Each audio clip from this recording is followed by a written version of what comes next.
Yo, yo, yo.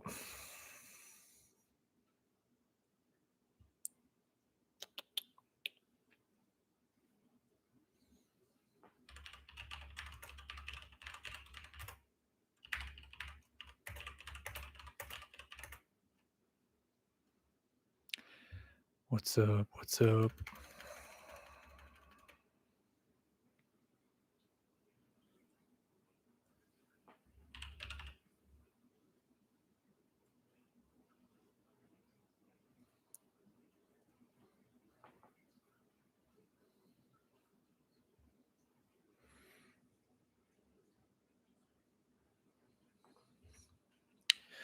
Yo, yo, yo. Can you hear me? Can you see me? If there's anyone there, let me know.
Welcome, people.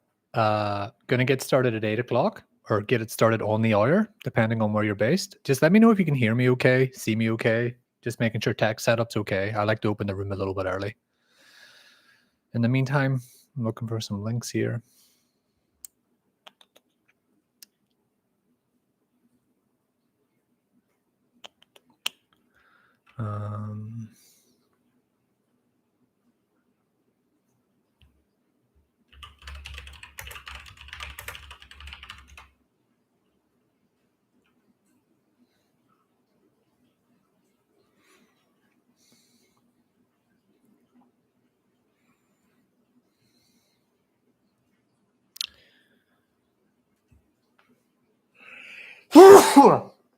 Oh,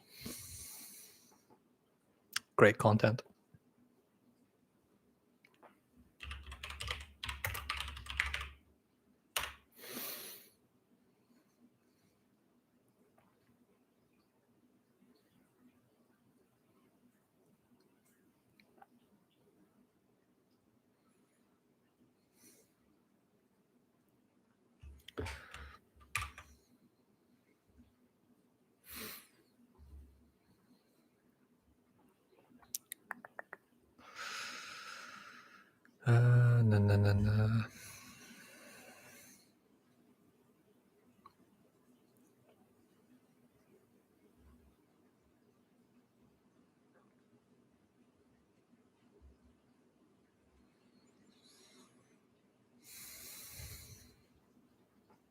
No. Hello, Zed. Zed, can you hear me okay?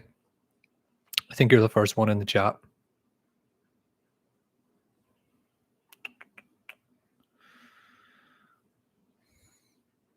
Fantastic. How are you doing tonight, Zed?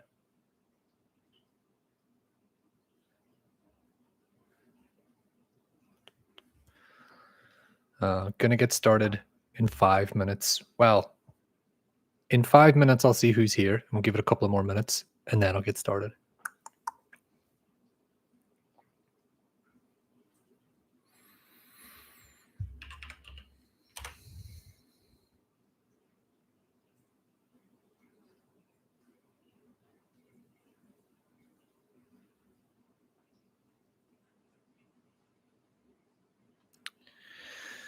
Had a group project for which I had to pull an all-nighter.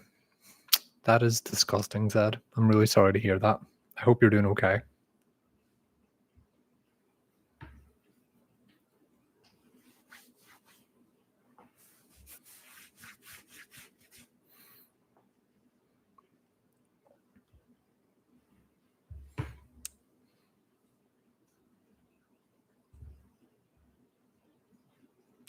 Just getting the link ready to share here for everyone.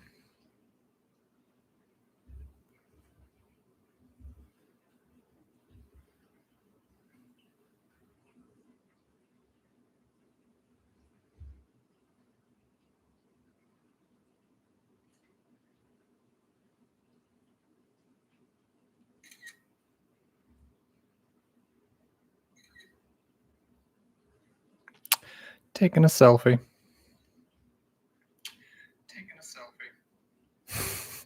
You can hear them in Moan 1 here, embarrassing.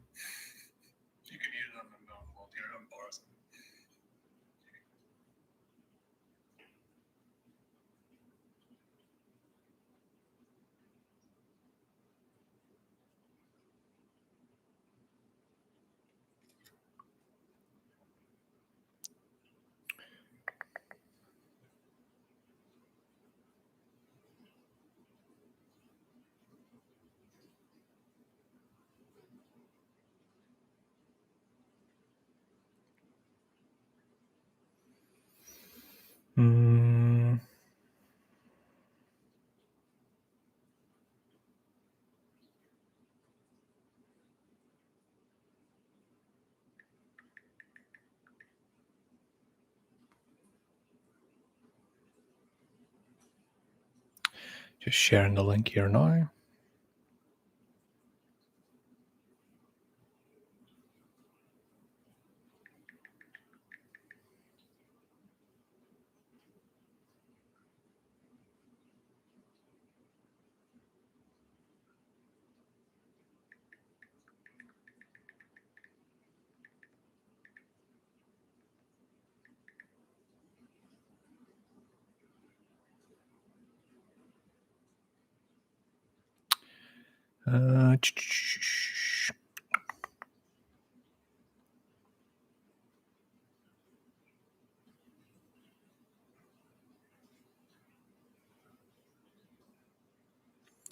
Cool.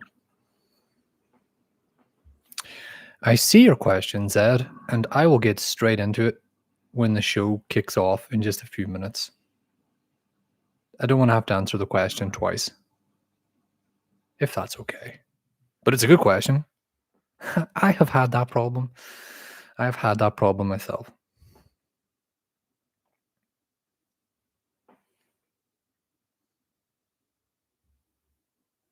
Welcome to a day in the life. Whoops. It's a problem of trying to share all the links out.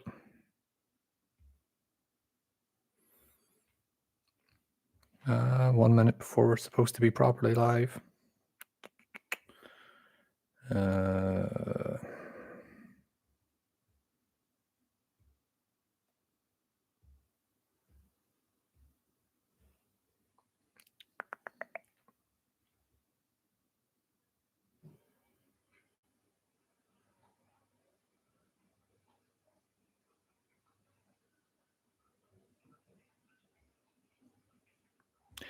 It is 8 o'clock. Here we are.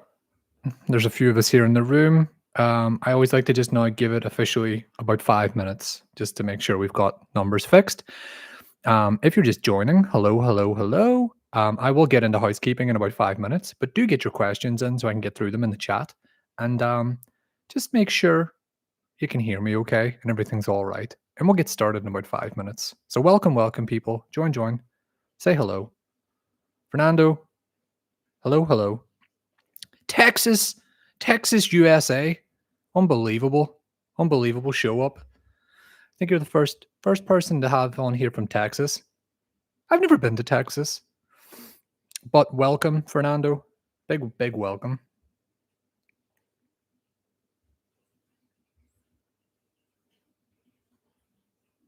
Just getting the last of the links out.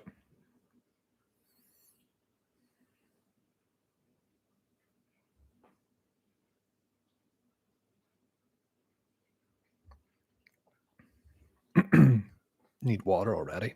And I've barely been talking. Oh.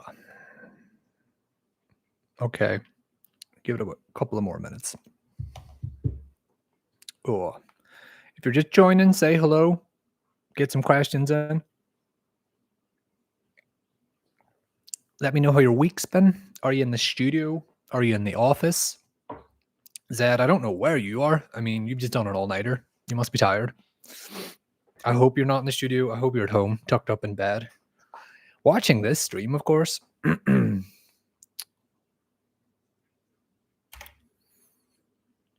going to give it a couple more minutes. 8:05 usually is a good time to start.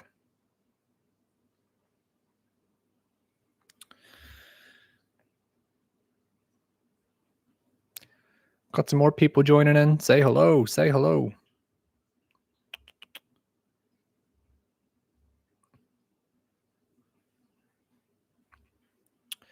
Welcome, welcome.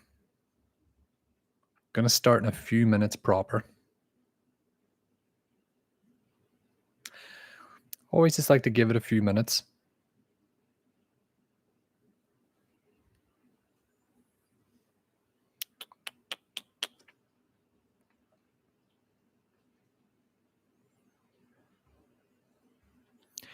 If you're just joining, you're just coming in, say hello in the chat. Tell me where you're from. Do you have any questions? Cootie Sauce, I do see your question here. And I will get into the questions. Some more people joining. Say hello. Say hello. Get your questions in early. I can guarantee you I will read them out that way. No problem, Cootie Sauce. Is this your first week? Is it your first week in chat? Is it your first week on the stream? Just curious. Just curious, because there have been so many people who join week to week, and I absolutely love just seeing the same names. Because it's fun. It's like, I don't know, we're like a little group. But new people are welcome as well. You were once here for a game stream. My apologies. That must have been terrible content. My game streams, yeah, they're tougher. There's more involved. My hats go off to streamers, I have to say. You know, like Twitch streamers, boy oh boy, tough work. Tough work, but it's all fun. I have 8:03 my time. At 8:05, I'll kick off. So there's a few of us here now at the minute. So it's a nice little number. Just going to check one last time that the calls have gone out on Instagram and on TikTok. Not that anyone's really going to see them, because I know that there's always a struggle to kind of share links on other platforms, which is really stupid actually, but I don't make the rules. But it's been consistently the same night every night now for the best part of about 6 weeks. So people know. So they'll join when they join. And that's okay.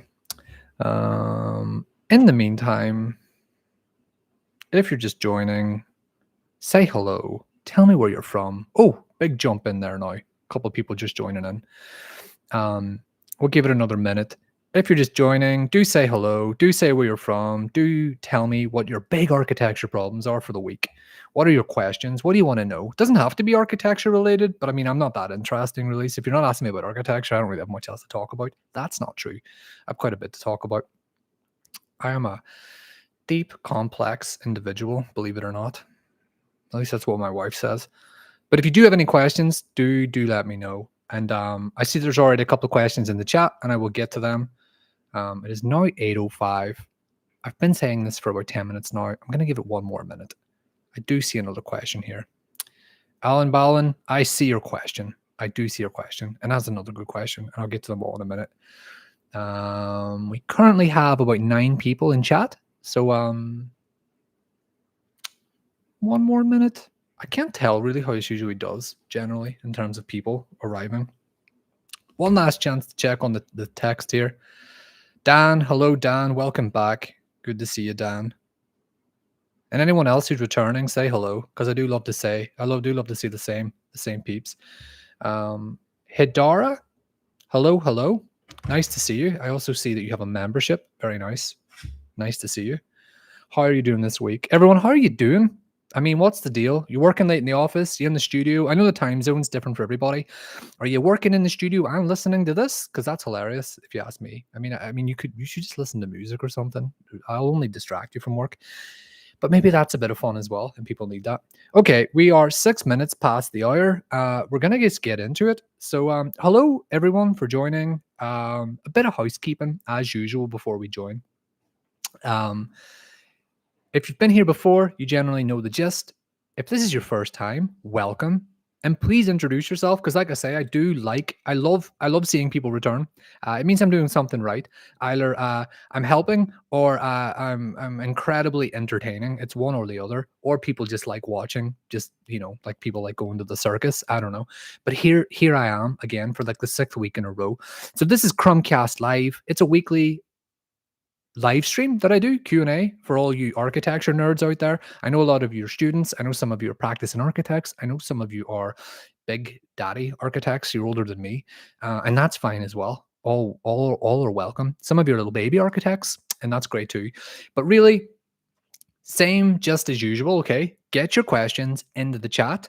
I will do my best. I really don't think I've ever missed one, so I will do my best to at least read it out. And if I can answer it, I will answer it. And if I can't, hopefully someone in the chat can pick it up for me because you're all great at doing that. So that's what's fantastic. Because I love seeing the conversation grow as I sort of get distracted with other things. But housekeeping, okay. If you're new, welcome. If you're returning, welcome back. And if you haven't subscribed to the channel, please subscribe to the channel. Smash the sub, smash the like button.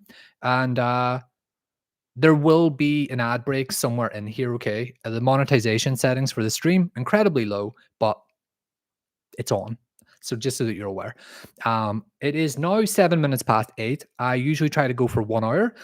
If the chat's really good, like really good, spicy chat, then I'll go for a little bit after that. But really all I care about is making sure I can answer everybody's questions to the best of my ability. Okay, so here we are. Get your architecture questions in. Say hello if you haven't introduced yourself yet. I know I'm getting super repetitive here, but I'm going to start with the first question of the night, okay? So in the meantime, people, keep me honest, keep me on top of things. If I've missed something, if I've got something wrong, let me know. And if you want a link, we can get a link to whatever we're discussing. And if someone else wants to manage links in there and put some in, that's fantastic as well. Much appreciated. So here we go. CRUMCAST week 6, I think. Let's go. So Zed joins the chat and hits me up with a question and says, how do you communicate to team members that aren't being helpful? They'll work, but they won't give it their all. That is a difficult question. So I have been in a position where I have been in charge, and I'm talking about university here specifically, because when you work in practice, it's almost all teamwork. Pretty sure it's almost all teamwork. I mean, I don't think I've ever worked in practice just solo. So the reason that you do these team exercises in university is to prepare you for practice. Because let's say you go to practice, okay, you graduate and you go to practice and you are just working for yourself. You'll still be working with a contractor. You'll be working with a design team. You'll be working with a client. Okay, so like that's a big, broad, diverse team. And you better know how to work in a team or you're not going to work long in architecture. That's a fact. So it's frustrating as it is, Zed, because I've been there. As frustrating as it is, learning how to communicate with your team members that aren't being helpful is critical. You got to learn how to do it. But it depends. Okay, Zed. So if you can give me more context here, are you the leader in the group? Or do you feel like the responsibility is on you because you care more than your teammates? Because there's a difference there, you know? When we were in university, we always had a group project almost every year. And on one occasion I was appointed the leader. That meant it was my responsibility. Then on other occasions, I felt like I just had to be the leader because other people didn't want to work as hard as I did. But then on other occasions, I was lazy and I didn't feel like working for other people who were the leader. So I've pretty much had the full spectrum of what it's like to be a team player at university. Ultimately, Zed, you can only do your best. That's it. And I know it's difficult when you're graded as a team, but if you're really pulling your weight and you're really doing the best you can do, all you can hope for is that work, that input, that effort, that it's really, really clear from your professors and your tutors that at least you're trying. I know that doesn't help, and I know that's frustrating, but that's the only way I can explain it. Because at the end of the day, you can't make people work as hard as you want to work. Just can't. You can try to motivate them. Have you said something else in here? Oh, you're not a leader, you just take notes. Oh, okay. But you still got to communicate to the team, right? That you want them to work harder. That's the problem that you're having, I guess. Zed, happy to come back to that one though, for sure. Um, but yeah, that's what happens in teamwork. Like you end up with all the work. Like it's frustrating, but at the same time, it matters that you know how to work as in a team if you want to be an architect. But the project itself doesn't matter. Like it matters now that it's important, and it obviously matters to you because I know that you just said there that you just did an all nighter, and that's terrible. I'm sorry that you had to do that, but I hope you were doing the all nighter with your team. If you're the only person on the team doing an all nighter, then there's something wrong in the balance of the team. So I don't know. Maybe you can give me more context to the team dynamic. But welcome, Zed. Just reading through your messages here at the very beginning of the chat. Fernando, 2 p.m. over here in Texas. Fernando, are you working in an office? Are you a student? What's the weather like in Texas? I just imagine it is warm. Probably is. Cootie sauce, fastest way to learn detail drawing, like wall detail sections. Um, Probably work with a builder, probably, or work on projects that are exclusively like on site, not like work in later stage design projects if you can.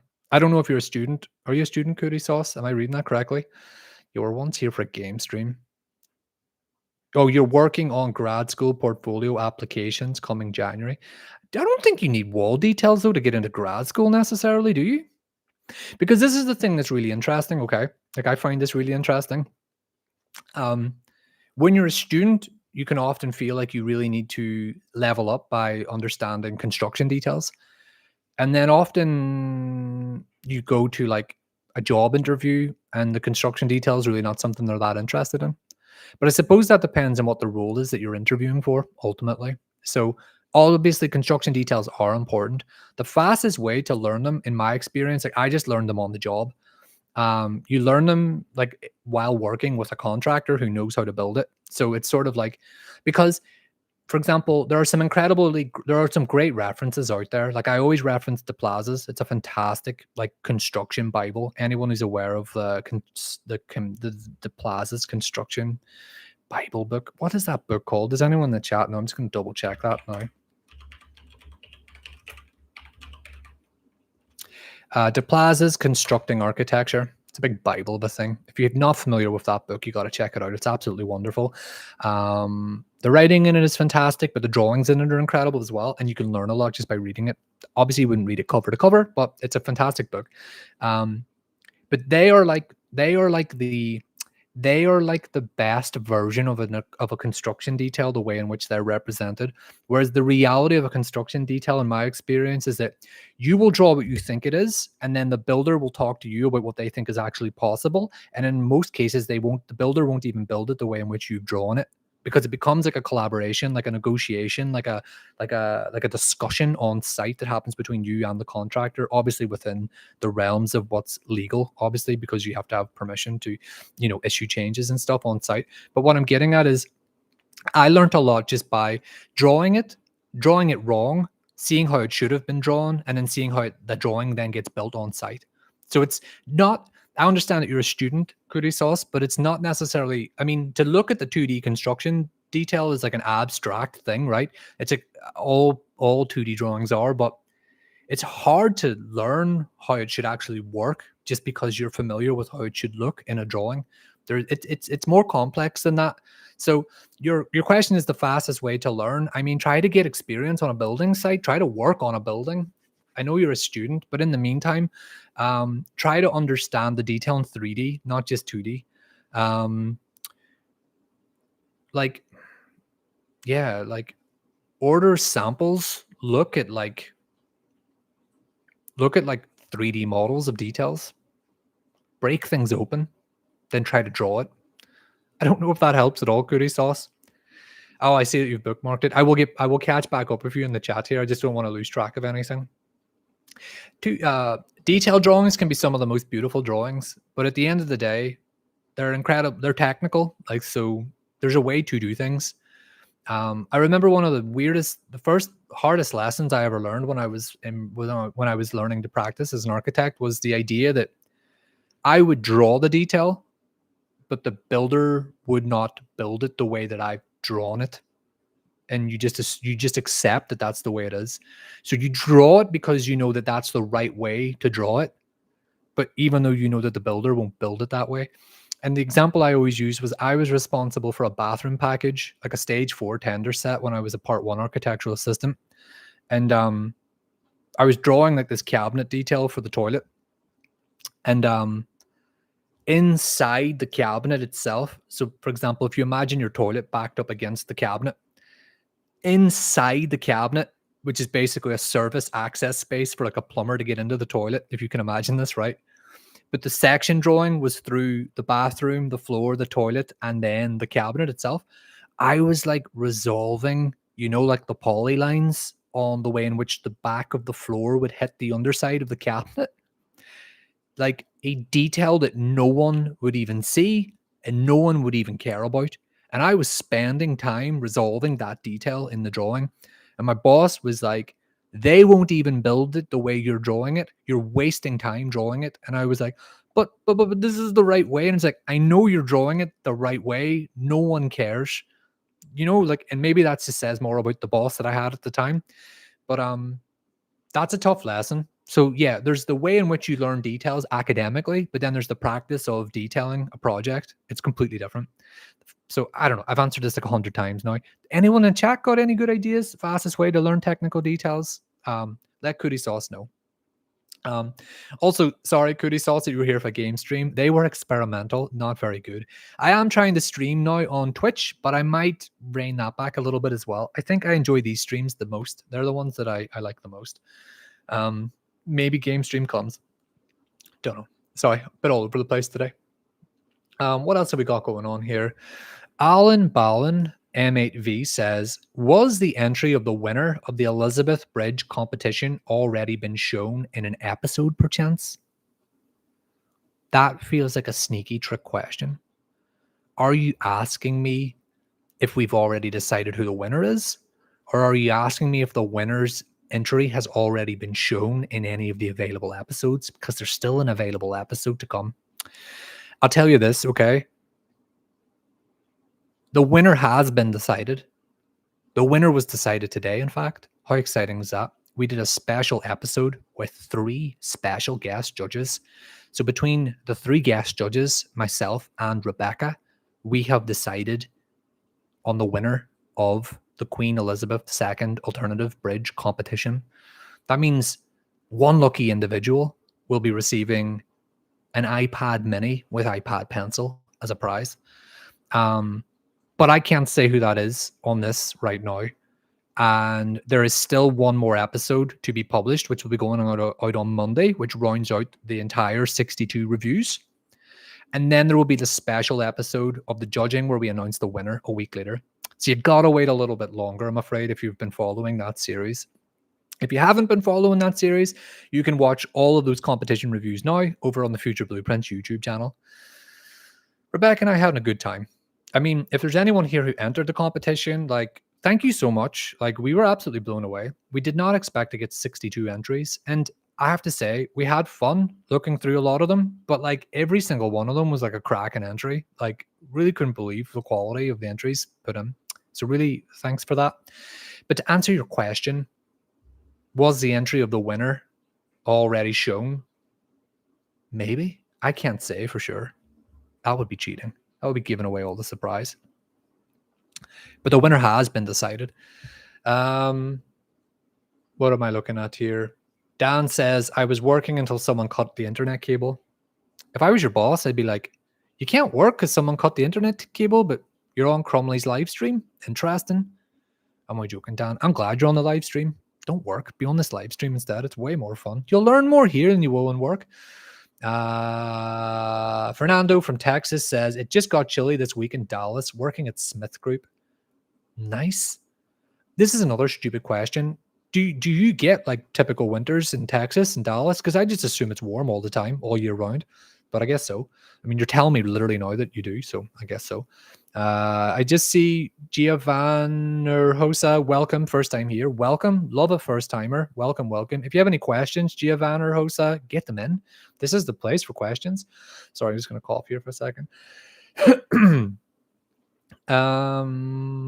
Dan says, yeah, constructor and insight is the best way to learn details. Yeah, I mean, I'm not a detail guy. I'm really not. Even when I was a student, like a professor once told me that my Achilles heel was my lack of technical understanding of how things would be built. And I was like, that stung. And it stuck with me even to this day. But he was right. Because at the end of the day, as much as I love architecture to be about ideas and concepts, it should be buildable and you should know how to build it. And I learned the hard way how to do that, and practice was the way to do it. And I have many of memories standing on building sites with builders, teams of builders standing around me, waiting for me to make a decision. And I'm like, I don't even know what's going on. I don't even want to be an architect. That's not true. I mean, if I'd said that, I would have been in trouble. But yeah, like plenty of experiences doing that. It's tough, but you learn fast. It's the same with everything, really, isn't it? Like the best way to learn anything is to just do it. Like I can only speak for me, right? I know everyone's a different type of learner. Like I know people, even now in 2025, and they could just sit. You could say, let's say they want to learn about photography, and they'll buy a book, and the book will be called How to Be a Good Photographer. And they will read the book cover to cover, and then they'll pick up a camera and they'll take good photos. That feels impossible to me. If I want to learn how to be a good photographer, I ain't reading no book. Like I'm gonna go pick up a camera and I'm gonna start playing with the camera. Like it's really it's dangerous, it's risky, but I learn by playing. So I'll play with a thing, you know? Like I'll learn by playing and experimenting and learning the hard way by making mistakes and then learning from the mistakes. So really what I'm getting at is I know you won't have the luxury of being on a building site and making those mistakes, although plenty of mistakes get made on building sites. But what I mean is there's the theory, which is always important, but the practice always sort of trumps the theory. Even though in my heart, I am more interested in the theory, that's like this really difficult gap that you'll have to make peace with and sort of resolve somehow in your career. I don't even know what question I was responding to there. I just thought it was a really interesting point. I do think though that the best way to learn is to do. Just do it. Try to do it. I mean, try to do it. That's the best thing. Like, I remember the very first construction details that I ever tried to draw were embarrassingly bad. But you know what you do with those bad drawings? You get someone to mark them up, and then they tell you how to fix it, and then you draw it again, and then you learn how to do it. And I don't think that practice is possible if you're just reading books and looking at details. Obviously, look at details and like they'll give you inspiration and they'll show you the ways in which things should be drawn, which is why the DePlazis book is great. Like I do recommend it to anyone. But doing is the best way to learn, especially in something architecture that's tangible and physical, and you need to feel it. Like I think that's my advice. Detail magazine has been recommended too. Absolutely. But you have to remember, Cootie Sauce. This is what I was saying at the very beginning of this conversation. And the DePlazis Bible is the same, right? These are the very best visual representations of the detail, okay? They're not necessarily the reality. They're not exact. They're not like, it's not like the construction detail has been surveyed as a 2D drawing. These are 2D drawings that show the way in which it should be. But what I was saying about this story about the bathroom cabinet is that there's the way you draw it and then there's the way you build it, and it's never as nice. So you learn a lot in the way in which, you know, when you're really good at drawing details, in my opinion, it means you're thinking like a builder, not like an architect. So there's the way in which you should draw it, but then there's the way in which you expect the builder to build it. They're two different things. Sorry, I'm just noticing I've got a bit of dry skin on there. Terrible. Does that make sense? Does anyone in the chat disagree? Sorry, I'm going to catch up on the chat now as well. I didn't expect to be so passionate on that topic because I can't remember the last time I drew a detail. But it must have been 2022. Did a stage 4 tender set. Don't really do that kind of architecture anymore, to be honest, but I hope that's helpful. Zed asks, have you read any of Christopher Alexander's work? If so, have you found those useful? I am not familiar with Christopher Alexander. Zed, would I be wrong in saying that you've asked me that question previously? I'm not too sure, because now I actually recognize the name.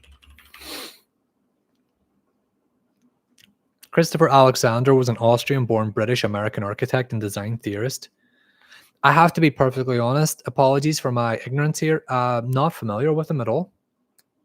Would you recommend his writings, Ed? Fernando says, oftentimes it seems like architectural value does not match for client. Example of units versus quality of units in apartment building. Any thoughts on how to reconcile the two? I don't think you necessarily can. I mean, I think ultimately you just need to be, as an architect, your responsibility to the client is to deliver value to them, like be valuable to them. I know that's probably a controversial thing to say, but it depends what the relationship is with the client. Like, is the client like family and you can really negotiate with them and discuss design? But in most cases, from what it sounds like you're describing, if you're talking about units and quality of units, I mean, it's not a criticism, but even the term unit, right? You're referring to homes, you're referring to apartments, I'm assuming. If you have a client who refers to homes and apartments as units, or refers to residential as resi, then you're probably working with a developer. And at the end of the day, the only thing they care about is the bottom line. That's it. And if you're an architect and you're appointed to them, then that's your responsibility, I suppose, is to do the best that you can do those within those constraints. Um, I mean, I'm just reading your comment again, Fernando. Architectural value does not match value for client. This is what I've had to learn the hard way, okay, working for my own clients. There's what I want, and then there's what the client wants. And if the client's paying the bills, you got to give the client what they want. And when you're an architect and you're young, you're just betting that someday you'll get an architect, you'll get a client who wants to hire you for what you want. But that is an incredibly privileged position that so few architects ever get to. So at our age, at our level, it's just a reality that I accept. If you want the work, you got to accept that that's the way the work will probably be when you're young for a while, until you've got like a big famous name. Don't know. I don't know if that helps. I hope I'm not uninspiring you, Fernando. I just think that's my experience. It's a difficult relationship and you got to kind of get the balance just right. Dan says, I think BIM helps a lot with thinking architecture, how the way it's going to be built. Yeah, I've never really used BIM at construction stage. I have to say, I've never used it. I mean, yeah, obviously BIM is used at construction stage. I'm thinking about Revit more specifically. But I mean, looking at details in 3D is probably a better way than looking at them in 2D in many ways.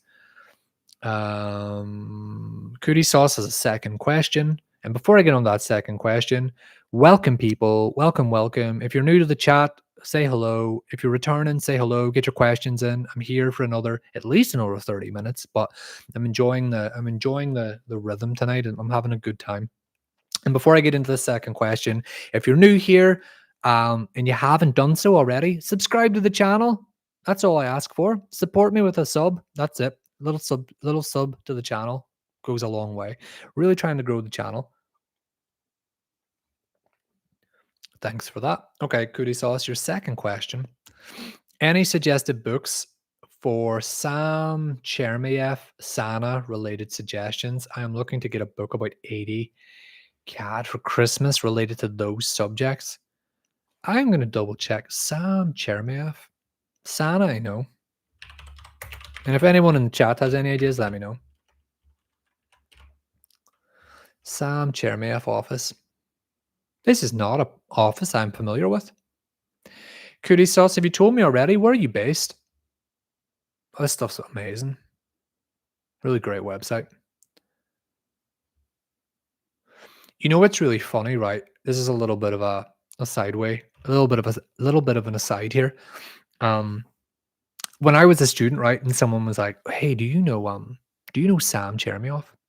If I didn't know, right, I'd be like, "Yeah, of course, of course.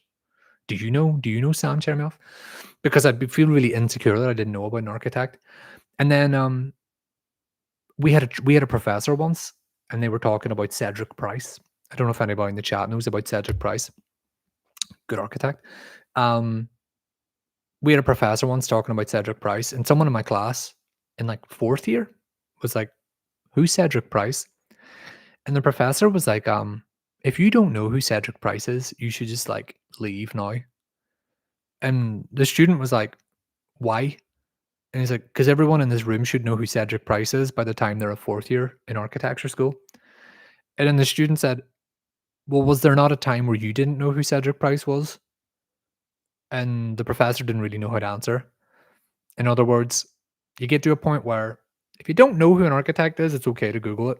And that's why I really enjoyed checking out Sam Chermayeff because that is a name I've never seen before. Is that really embarrassing, chat? Let me know. Should I know who that is? I've never seen that name before. But the website looks really cool. The work looks really cool. You've said Sam Chermayeff / Sana. Is there some sort of collaboration there that I should know about? Have they worked together before? Everything looks very hyper industrial. Really interesting website though. But are you looking for a book specifically on this practice? Sorry, I've completely lost track of the chat here. We have 15 people in the room right now. Welcome, welcome. Do say hello. I'm taking my time getting through the chat here tonight. Sorry about that. Let me see, where have I lost it here? You're looking to get a book though for Christmas related to those subjects. I have to say, I'm really gonna have to rely on the chat for this one. I don't think anything comes to mind specifically, not a specific book. And like I said, I'm only just discovering Sam Chermayeff for the first time. Sorry, it's really hard to control the chat here. I know that's not the most helpful. Dan says, I love detailed drawings, but with time and practice, I learned it's better to do it on demand on site with the construction team. Yeah. I mean, obviously, like you're always going to have a basic understanding of how the detail should work, but like you sort of want to develop that detail with the contractor. However, if your responsibility is to deliver a tender set, then you can't really do that yet because a contractor might not have been appointed. But I mean, it is a process. Even the drawings that are produced during tender stage could well change by the time you're on site, as long as it's not too drastic. But I mean, that happens. Cootie Sauce says, I feel like technical is my biggest weakness. Yeah, but then that's the one that you should work on if you want to be an architect. That's what I had to do. So whatever the weak one is, try and bring that one up a bit while you're working in the profession. I'd rather get into ArchViz or model making. I mean, in many ways, they're more lucrative career paths than traditional architecture. If you're good at business and you can get clients and you're good at ArchViz, you're good at model making. So I wouldn't rule that out. Leon Sefton says, evening, Cal, just got home from St. Ives in the torrential rain and preparing for an overnight coach to Heathrow and then on to Oslo. Plenty of time to get through your old vids. I mean, there are a lot of vids on here now. Thanks, Leon, for that. Have a really good trip. Enjoy your trip to Oslo. Yeah, there's like, I don't know, 140 videos on this YouTube channel now. 140 videos, people. I mean, if you haven't subscribed, why have you not subscribed? I mean, the content just keeps coming and coming and coming. Dan says, yeah, I'm exactly like that. And together with the learning with error, I start nerding and consuming everything related with the task. I mean, yeah. I mean, it's not great for an employer who hires me. And it's like, hey, how do you learn? And it's like by making lots of mistakes. But like you have to just lean into the way you learn. I learn by doing and not doing. I absolutely don't learn by reading an instruction and then applying that instruction to the reality. It just doesn't work that way for me. Some people can do that. That's great. I think the number one thing that everyone needs to accept in architecture, everyone learns and studies architecture differently. There's no right way to do it, no right way to learn it. I mean, there's a right way to do architecture. I mean, you don't want your building falling down, but I think everybody understands what I'm saying. What am I looking at here? Raha Karan, yo, what did I miss? A whole lot. Like you missed everything. Raha, you're late. You're late. You shouldn't be late. You're normally on time. I rely on you to show up on time. I'm just joking. You've missed talking a lot about architectural details. Do you have any thoughts on details? Let us know, Raha. And welcome. Thanks for joining. Obviously, I'm only joking. You're not late. You're never late for this. I mean, I suppose this is always available on demand afterwards anyway, so it doesn't matter. Gia Vannerhosa says, sorry if I'm not saying that correctly. I'm just trying to read it off the screen. How to improve your design skills. I mean, there is some habits that you can use to actually improve it. Design skills is a funny term, right? It's okay. You don't have to answer back on this one, but I'm doing that thing where I answer your question with a question. What do you mean by design skills? Okay. Like, do you mean your ability to develop the design of a project in a really good way? Because sometimes people confuse design skills with like image making skills. And in architecture school, that can work for you, Some people trick themselves into thinking they're really good designers just because they're really good visualizers, and it's not the same thing. I worked with an incredibly talented visualizer in London. He was a visualizer who worked for the practice I was working in, and it was really interesting actually. Like an incredibly talented visualizer. And every architect in the practice who worked with him, right, would do this thing. If they were designing a project, they would bring a version of the project to the visualizer and they would say, "Can you make a beautiful image?" And the visualizer's response would often be, "If you can make a beautiful image, then the design is good. And if I am struggling to make a beautiful image, then the design isn't ready." So that was a really interesting backdoor way that existed in that practice of vetting the quality of a design through an image, which I still to this day think is super interesting. Now, you could argue that the visualizer, if he just was lazy and didn't want to do work, could be like, your design's not ready. I can't visualize it yet. But I do think there was a truth in that where you can't make a beautiful image of a project that isn't beautiful. I don't know if I fully agree with that. I've seen a lot of people try to hide bad design through beautiful imagery. It's possible. I fall for it all the time. But sorry, Giovanna Hosa, that wasn't necessarily your question. Your question was, how do you improve your design skills? I say this every week because I usually get this question every week.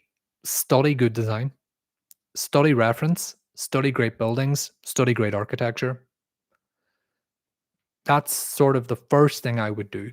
And obviously skill up technically at the same time so that when your design sensibility improves, you can communicate that design in the best way possible through drawing, CAD drawing, 2D, 3D, isometric, visualization, physical model, whatever. Do you know what I mean? So I would use reference, study reference to improve your understanding of design mentally. And then you can improve your skills to communicate it visually. Sorry, dry throat. Does that help? Does anyone agree, disagree with that? I feel like I've said that most weeks, though. Sorry. Really dry throat. Great content. I've said that most weeks, though. That's just how I would do it if I was starting from scratch. Which is why what's really interesting is because I strongly believe in reference, and I'm talking about building up a reference library. And I know that I say that, and I wasn't familiar with the architect that I think it was Cootie Sauce had mentioned earlier, but that's fine as well. You learn, you're always learning, and reference doesn't necessarily have to be architecture. It can be design, it can be art, it can be cinema, it can be painting. Really need to clear my throat here.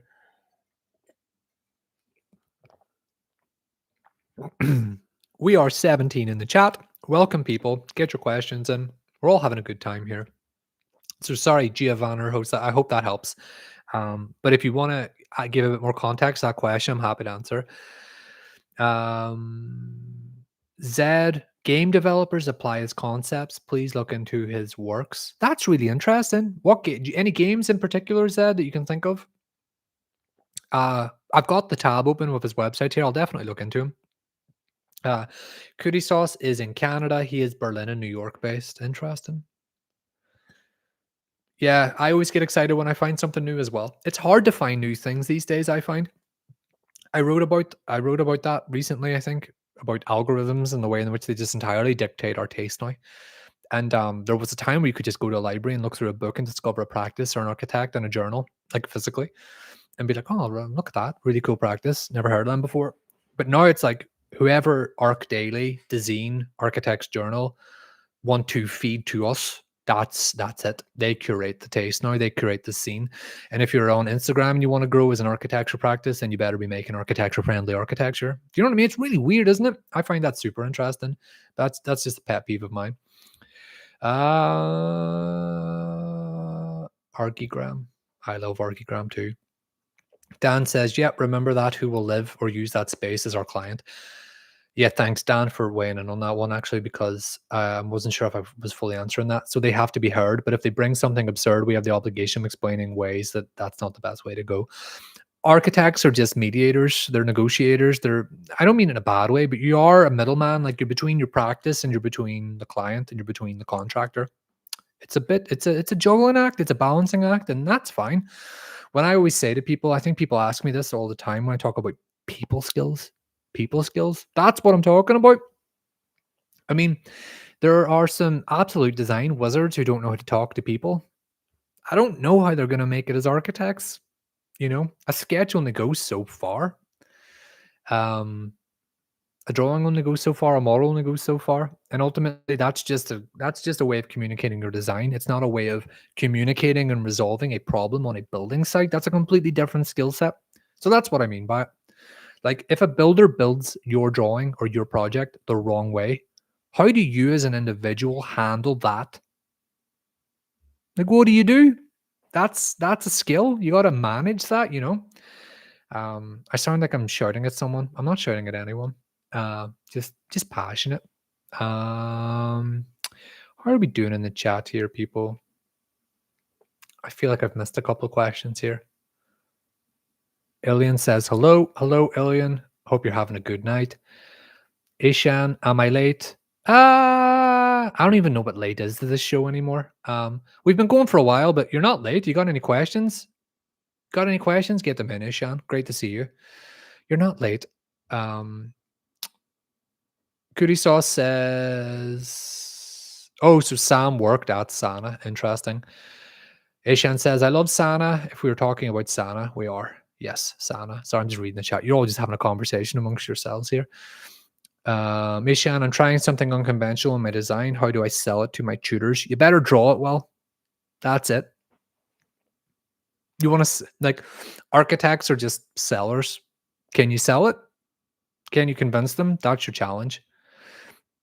If you don't commit to drawing it the way that it deserves to be drawn, then they won't buy into you wanting to do it, and then they'll push you somewhere else. Your whole task is to convince your tutors that what you want to do is the right thing. So draw it really well, or build it really well if you're building a model. I hope that helps. I may have skipped a few. I think you guys are chatting with yourselves. Fernando, any podcast you like listening to while working besides the CRUMCAST, of course? Yeah, guys, this is the only one you should be listening to. But at the same time, this isn't a podcast. I don't really know what this is. It's more like a live stream Q&A where I just chat to people, and you all keep coming back, and it's great. It's really good fun. But it's not a podcast. I tell you what is a podcast, though, The Future Blueprint. So check out The Future Blueprint. The Future Blueprint is a podcast that I run with my really good friend and partner, Dr. Rebecca Jane McConnell. So I'm just putting this in the chat here now. The Future Blueprint. We have a YouTube channel. We have a Spotify. We have Instagram. So Rebecca and I study together at Queen's. And then Rebecca teaches architecture now at UCD Dublin. And then Rebecca and I, through the Future Blueprint, do podcasts, we do YouTube, we do competitions, we try and do projects. We made a film this year. We try to teach where we can. It's going to turn into a weekly podcast now moving forward where we talk all things architecture. So anyone who's been familiar with my content or our content over the last year, we're just going to bring that back to like a weekly show where we just talk funny things about the news, architecture news scene, because I think that's how we make the best content that we love to make. And that's what we're going to try and do after we wrap the competition up. As for architecture podcasts, though, that I do really like, I can recommend. Oh, sorry, I'm typing everything as one word.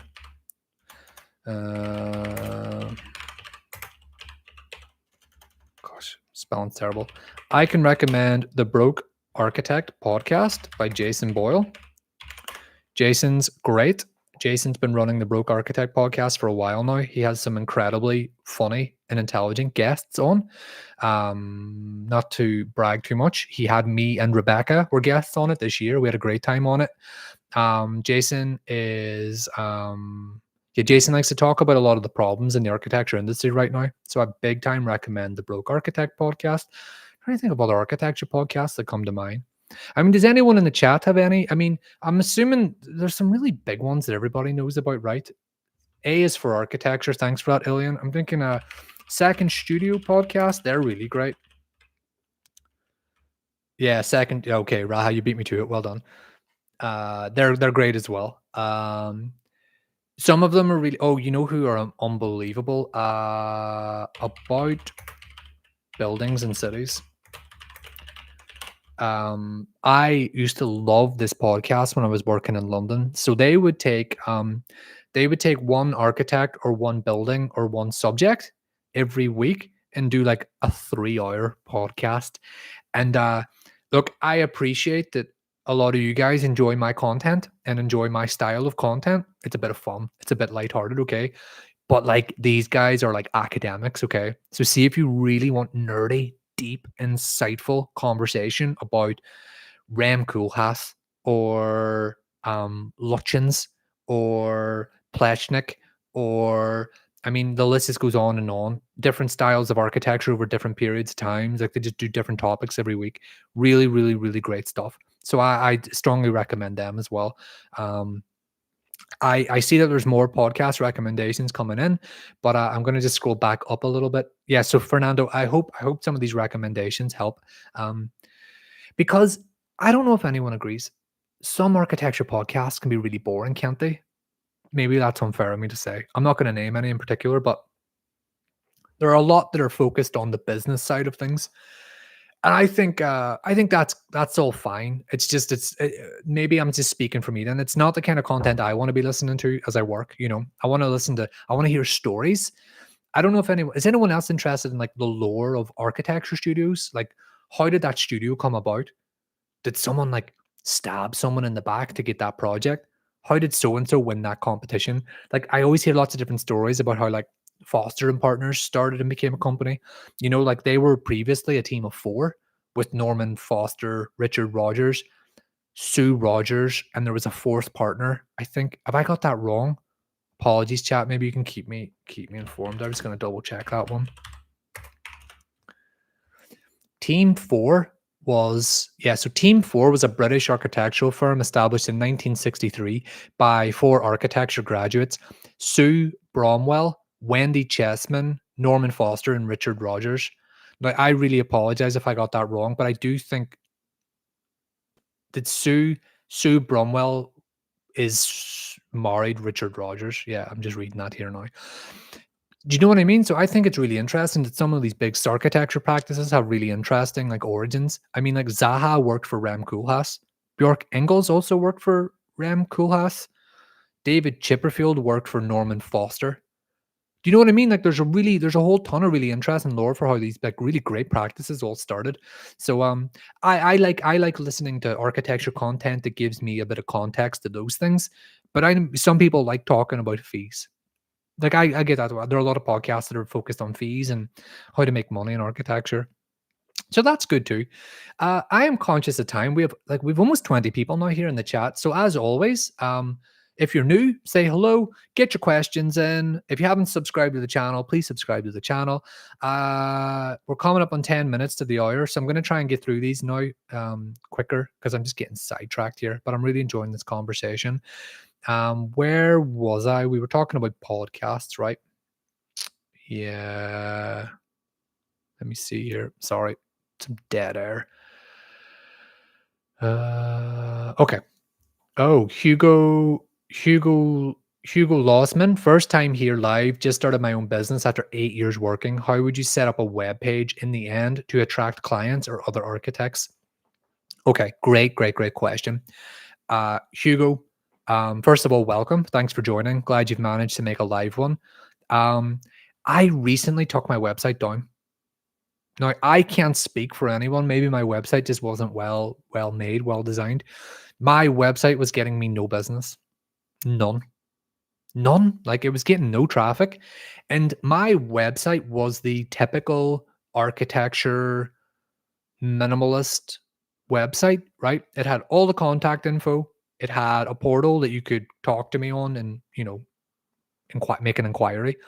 It had a portfolio of all the services that I offered. It had really beautiful images. It was really minimal. It was really clean, right? Like if someone wanted to hire me and found that website, they could use that website, no problem, to hire me. It wasn't getting traffic. Now, I can't speak for you, Hugo. Maybe I found that the website was just becoming an expense, like the domain and the running of it, an expense that just wasn't bringing in any leads. And then I just started doing Instagram reels, and now I'm talking to people all the time who want to work. So maybe you might want to invest in social media instead. Or if you really want to have a website as well, have like a one pager with some contact information. But like I wouldn't, if you're starting out, I don't think I would invest in a big website commitment or a web page right now. I would use what probably already works, which is LinkedIn and Instagram seem to work quite well for people trying to get work and collaborations and leads. Now, I grew an Instagram audience by doing something quite unconventional, by just sort of making jokes and having a bit of fun. And it's actually worked the other way for me, where I have a lot of people getting in touch about work. And I never advertise my services. Like anyone who watches, I really generally don't. So what I'm trying to get at here, Hugo, is I don't think anyone knows the exact way to do things right now, which is exciting. And I think it's really exciting you're starting your own business. I mean, that's amazing. Like that's a huge, huge leap. So many people talk about doing it and never do, and you're doing it. So that's fantastic. Um, but I always want to be very careful when I'm on here. Like what works for me doesn't work for everybody else. I don't want to tell you the website won't work, but I can say I was shocked at how little a website did for me for about 3 years of being, a freelance business. So, um, unless you're making the greatest website of all time, like you might be better committing to an Instagram page, LinkedIn, social media, to attract clients and work with other architects. Also, your network as it is right now is probably more valuable than anything else. Like, who do you know and who knows you? Because at the end of the day, see, this might answer the question now, actually, that I posed earlier. People want to work with people that they know. So that's like a lot of people start practices and start businesses by basically taking work from the practice they were already in because the client knows them. Obviously legally and what's permitted. But why I found that the Instagram has actually worked for me is that people feel like they get to know me through the Instagram. Do you know what I mean? So it's like for a lot of people, they'll see my content and be like, I would never work with that guy. And then in my opinion, I'm like, but that's good for me because I know that I'm not attracting the wrong clients either. So when someone reaches out then and does want to work with me, it's like, oh right, okay, but you know who I am as well. And that's nice. So really in a way, it's like trying to think about how would you set up a web page? If you really want to set up a web page, there's plenty of ways to do it, right? Learn Squared, is that a web app? Wix is another one. I don't I was with Wix for a couple of years. It was fine, a little bit expensive. I mean, ChatGPT could probably give you some good solutions too. I mean, there's a whole ton of ways with these AI apps now to build entire websites and platforms for yourself. There's 100 ways to do it now. So I wouldn't let that stop you. But I don't know. I just really went off on one there, Hugo. I hope I encouraged you and I didn't discourage you, but I hope that was helpful. Keep losing the chat here. Have I missed anything else here, people? How are we all doing? Is everyone having fun? Okay, that was Hugo. Scaffold on Spotify is very nice. I love Scaffold. Who is the architect that runs that? Is it Matthew Blunderfield? Yeah, I used to listen to Scaffold all the time when I was working in London. That's a really good one as well. Again, that's another one that yeah, like it's good content, isn't it? Ishan says, talking about visualizers, can you drop references for amazing images and drawings? I mean, does anyone in the chat have any good references? We're talking about artists, right? Visualization artists. I mean, I don't want to say the same names everybody knows, but you really can't go wrong with someone like Forbes Massey. Makes like the best visualizations. I don't think he makes them anymore. I think he's a musician now, actually, which is interesting. Are people in the chat taking care of that question, actually? Giovanna Hosa has says, no, with design skills, I'm talking about the conceptual project. Well, then again, it's still reference. And I think when it comes to concept, the design also often is the drawing. And that the most interesting conceptual architecture projects have incredible drawings to support them. If you think of the very early works of Zaha or Archigram or OMA, those works are incredibly conceptual, but they're also incredibly well drawn. So if you've got a big idea, you better have a big drawing. You know what I mean? That's what I think anyway. Um, how else are we doing here? Have I missed something here in the conversation? Raha says visualization sometimes is not too good to be realistic, which is okay for cinematics, but I feel like it's a scam if it's done for a real project. Have I missed something there, Raha? Not sure. Cootie Sauce says also master painters are suggested to develop all other skills outside of the rendering software. If you're interested in image making, period, I'm not talking about architecture. If you're interested in image making, okay, ArcViz, visualization, animation, art, painting, illustration, whatever. If you're interested in making an image, study master painting. Could not agree more. They're master painters because they're masters. They know how it's done. They did it the best. Study that work. The same way you want to study great buildings to become a great architect. If you want to make great images, study great images. It's terrible to refer to those as images. I mean, they're masterworks, aren't they? Masterpieces, but that's a really great comment. I'm trying to see what else I'm looking at here. I'm glad you're all chatting with one another though in the chat. That's really good. Okay, yeah, we were talking about podcasts.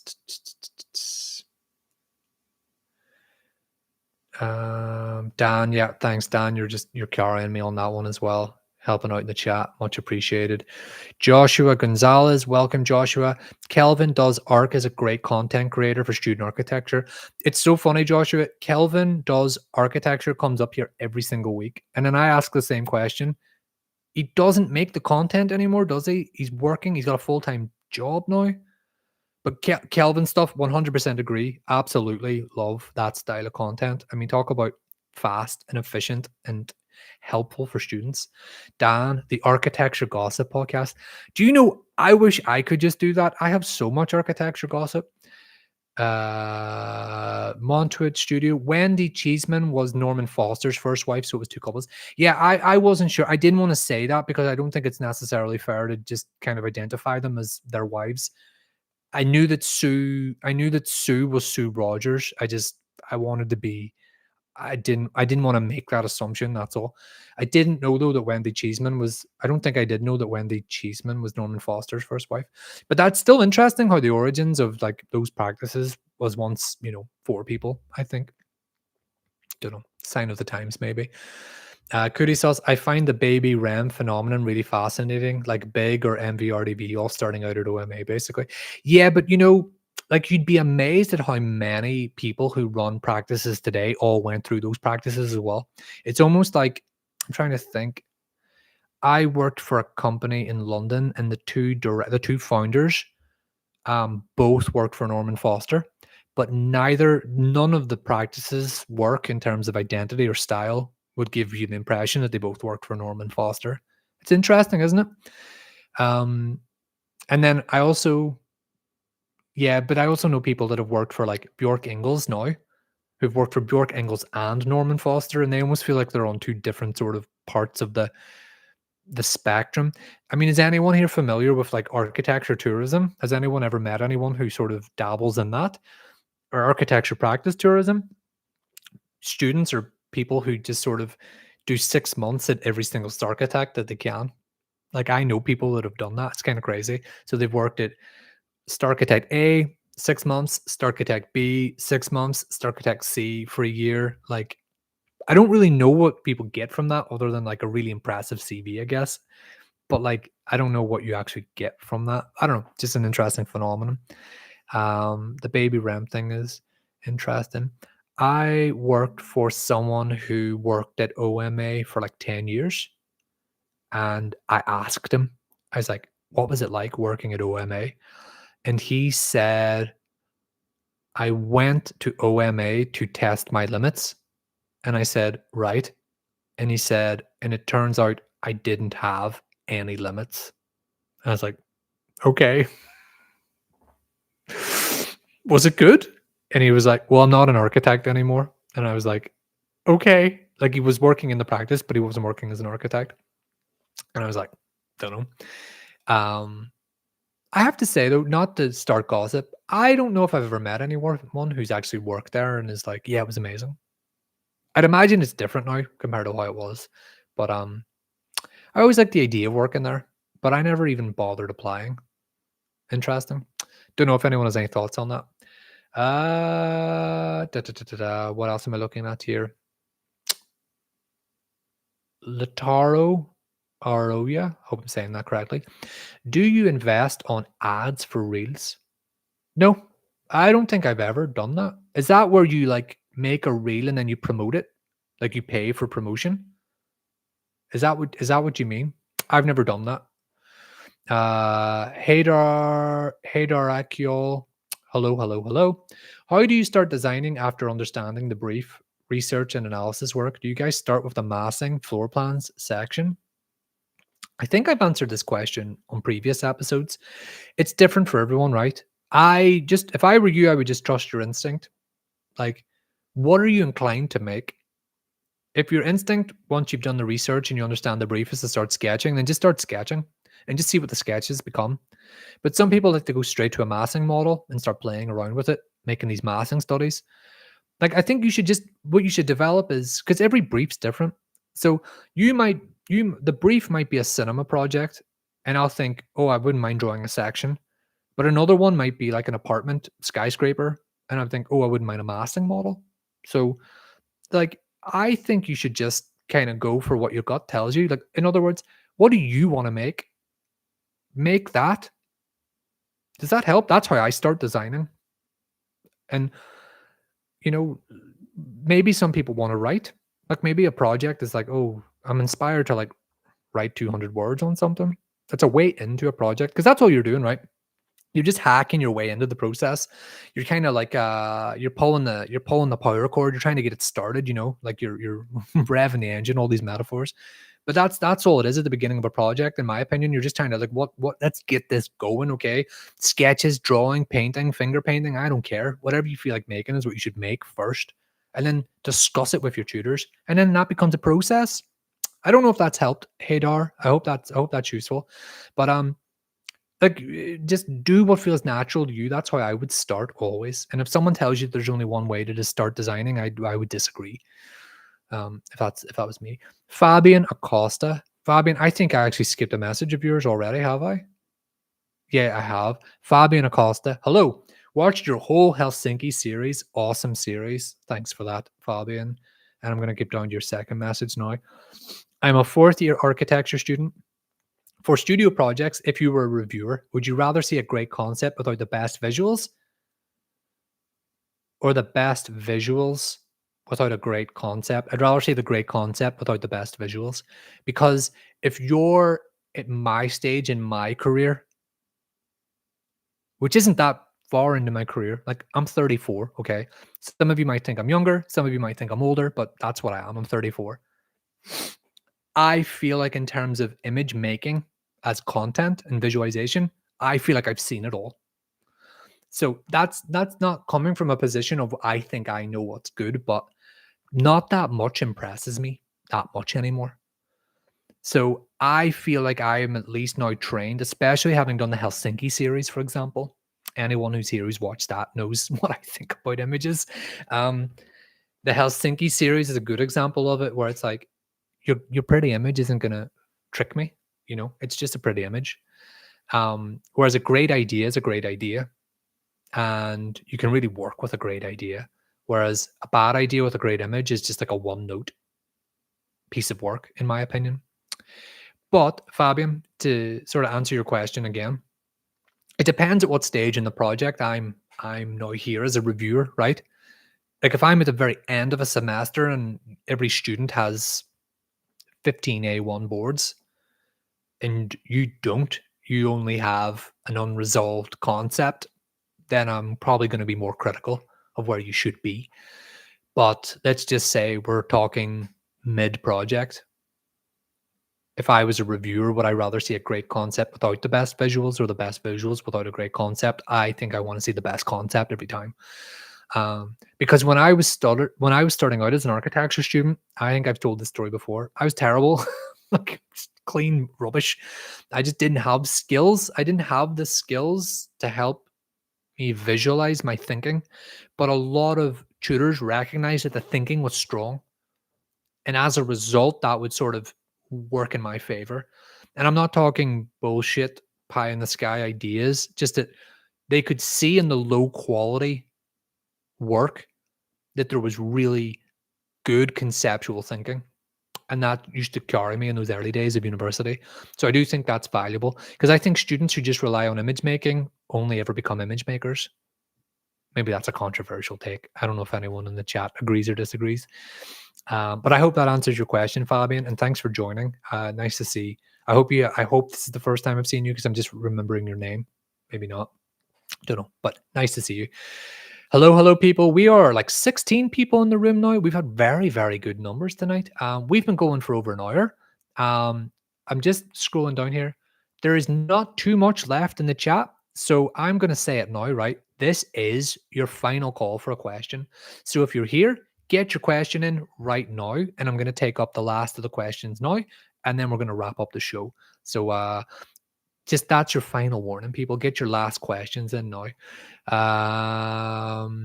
Giovan or Hosa says, I do the analysis work first because I can, I suppose, to mass and floor plans without context. Yeah, but I mean, I agree with that. I mean, I remember when I was a student, we once had tutors. So you know the way that you're taught traditionally to I don't know, design for the city, design for the street, design for the building, design for the room, design for the wall, work through the skills.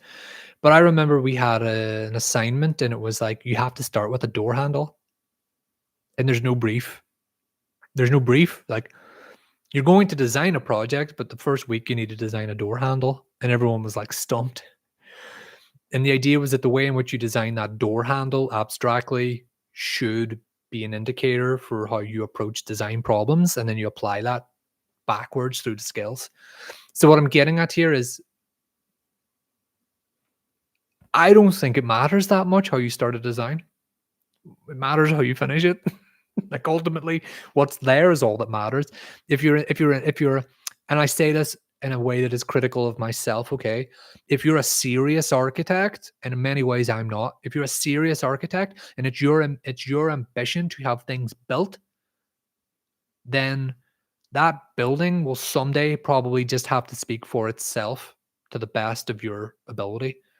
So the way in which you approach the project from the first day is irrelevant. But what matters is what do you have to say with your architecture and how you design. It's never been harder to put yourself in architecture now, in my opinion. Very few architecture practices do I see new work come out now and think, that's their building. That's a so-and-so project. I mean, let's be honest here now. I'll reel some off. You could identify a big project, right? You could identify a Foster project. You could identify a Zaha project. You could identify a Heatherwick project. You could identify a Chipperfield project, right? There's 5 big names right off the top of my head, but they're like 5 of the biggest, most successful architecture practices in the world. And what I'm getting at is like that's a luxury that they can afford to be able to have their own sort of style in a way. And what I mean by that is even those practices though probably don't do everything the same way for every single brief. Maybe I'm just caught up on this one. Sorry about that. I just think it's a really interesting conversation.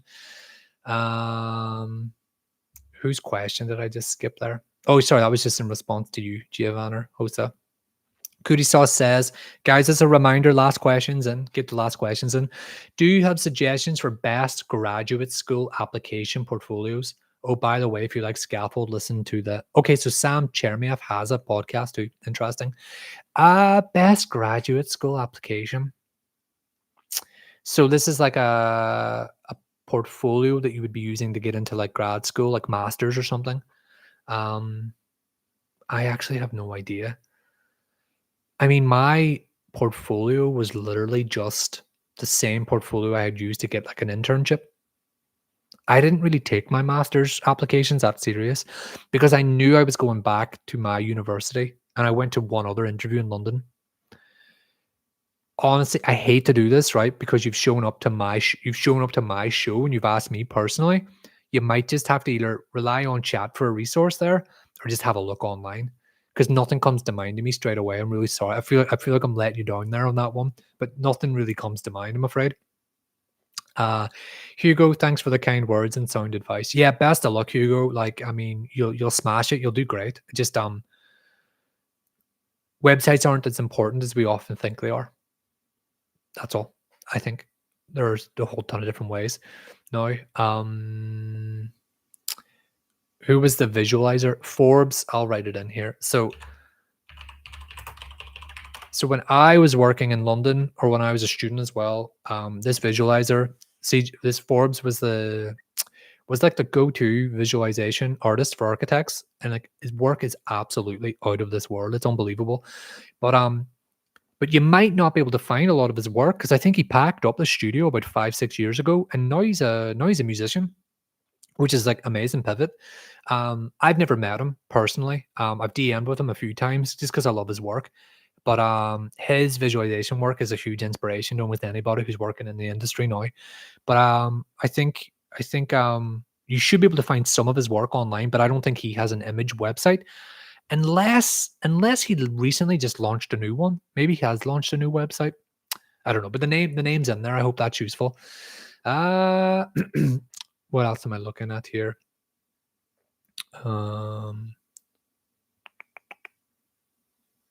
What am I looking at? Ishan says, how do you present your design to tutors, jury? Do you just show the basic plans or do more with it to show how it's working? Also, how late is too late to completely change a design? Sorry, 1 second. Not sure how to answer that one. Are you asking, Ishan, are you asking me how I did it? Or are you asking generally how are you supposed to do it? If you can let me know and I'll come back to you. Fabian says, great explanation. Yes, first time, but very informative, engaging. Glad you enjoyed it. Every Thursday, Fabian, I'm here every Thursday. And if you can't make it, it goes up onto the channel anyway tomorrow morning. It takes 12 hours to process a live show, which is interesting, but it'll be available. You can watch it back and you can see all the old ones too. So maybe you can learn something in those previous chats as well. Dan, oh wait, no, sorry. Zed says, how to put in your best. Sometimes I feel I have put in a lot of effort, but I wasn't smart with my time. I think you've answered the question there. It's not about time, it's about how you spend the time. I learned that the hard way when I was a student. I used to think just living in the studio all the time would give me the best marks, and I realized that I wasn't using the time the right way. I was just wasting time. You got to use it the right way. You got to be efficient. You got to manage your time. I've always been told, and I stand by this, the very best architecture students treat architecture studio like a 9 to 5 job. That doesn't mean that they do all of the work between the hours of 9 and 5. It means that they're efficient with their time. They treat it like a job. It's professional.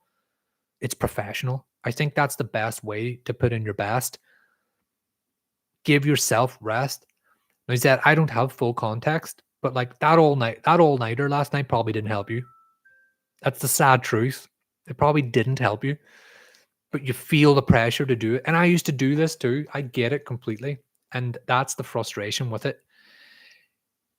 Make sure you know why you're going to the studio. Make sure you know why you're sitting down to do a piece of work. Make sure that that work is contributing to a greater piece of plan. Okay, it helped. Then good, good, good, good. That's all. I'm just saying sometimes we feel the pressure to do the all-nighters and we didn't need to do it, but it's fine. It's personal for everybody. Dan says, I'm not a fan of the style of an office. It looks like repetition and recycling ideas. Not sure what that's in response to, Dan. Trent Allen, welcome, Trent. Yo, what did I miss? I just arrived. I'm sorry, Trent, man. I'm just wrapping up. This is your last chance to get a question in, but the whole show will be available later on, and it'll be available tomorrow. You can catch up. You can catch up in your own time, if that's possible. Sorry you missed it, but it'll be the same time every week, so I'll be back next week. Cootie Saw says, thank you for the chat. You said you didn't know what this was like, but I guess you could call it like a public forum in a way. Yeah, I like it. It's like my town hall. It's like I'm standing up. I should have a bell. I don't know what I do with the bell, but that'll be fun. Alex Hogriff was a legend. Yeah, Cootie Sauce, thanks for joining this week, actually, because I think you strike me as one of the new names. I don't recognize your name. Ishan, yes, you and the ideal way.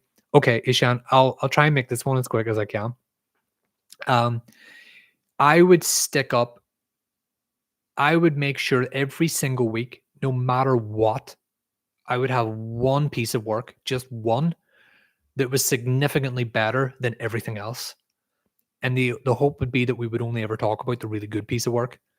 In other words, sometimes you're asked, okay, you got to have 3 1 to 50 sections. You got to have 2 1 to 50 floor plans. You got to have 1 3D model. You have to have 1 physical model. You have to have 1 render, right? Sometimes I don't know how it is in architecture school today, but for us, right, it used to be like, here's the list. You got to have the list, right?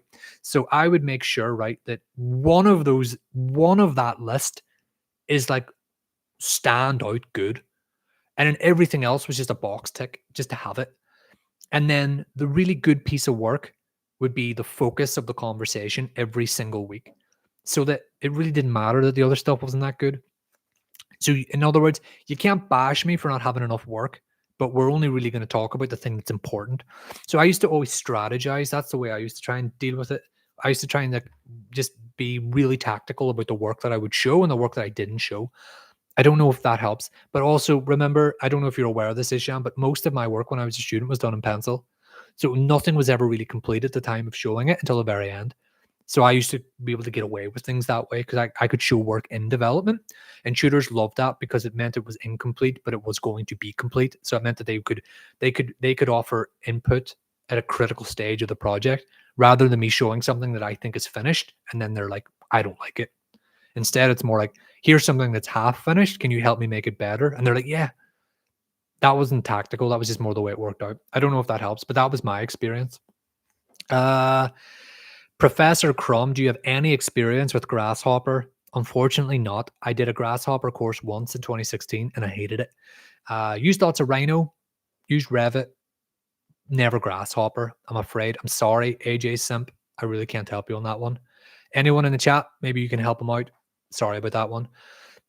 Jack Smith, welcome, welcome. What would you do if you're stuck as an architecture student? I've got this urban master plan project and I'm stuck on mapping. I really don't know what to do next.